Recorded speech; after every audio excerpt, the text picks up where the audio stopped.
नमस्कार दोस्तों, स्वागत है आपका हमारे चैनल कुंडली टीवी पर। दोस्तों, 25 मई को गंगा दशहरा का पर्व मनाया जाएगा। धार्मिक मान्यताओं के अनुसार इस दिन ही देवी गंगा महादेव की जटाओं से होती हुई धरती पर अवतरित हुई थी, ताकि मानव जाति के पापों का नाश हो सके और पूर्वजों को मोक्ष प्राप्त हो। कहा जाता है कि गंगा दशहरा के दिन स्नान, दान, जप तप और पूजा करने से 10 प्रकार के पापों से मुक्ति मिलती है और जीवन में सुख शांति का आगमन होता है।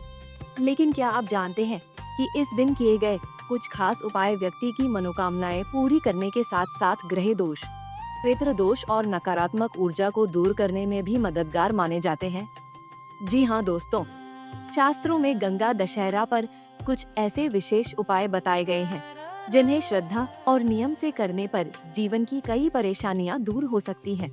ऐसे में आज की इस वीडियो में हम आपको गंगा दशहरा 2026 पर किए जाने वाले 5 खास उपायों के बारे में बताने वाले हैं। तो चलिए बिना किसी देरी के शुरू करते हैं। सबसे पहला उपाय है गंगा स्नान और सूर्य अर्घ्य। धार्मिक मान्यताओं के अनुसार गंगा दशहरा के दिन अगर संभव हो तो गंगा नदी में स्नान जरूर करना चाहिए। मान्यता है कि इससे 10 प्रकार के पापों का नाश होता है। वहीं यदि गंगा स्नान संभव न हो तो घर के स्नान के पानी में थोड़ा सा गंगाजल मिलाकर स्नान कर सकते हैं। स्नान के बाद तांबे के लोटे से सूर्य देव को जल अर्पित करें।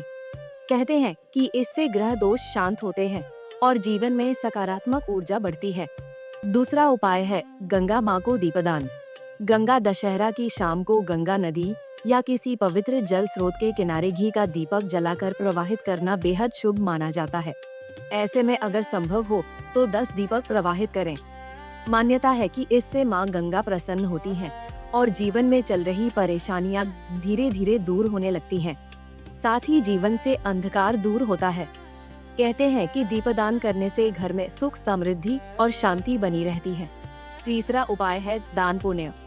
शास्त्रों के अनुसार गंगा दशहरा के दिन जरूरतमंद लोगों को जल से जुड़ी चीजों का दान करना बहुत पुण्यदायी माना गया है। क्योंकि गंगा दशहरा के समय बहुत गर्मी होती है, तो ऐसे में इस दिन मिट्टी का घड़ा, पंखा, छाता, फल, वस्त्र या शीतल पेय पदार्थ दान करने से विशेष फल प्राप्त होता है।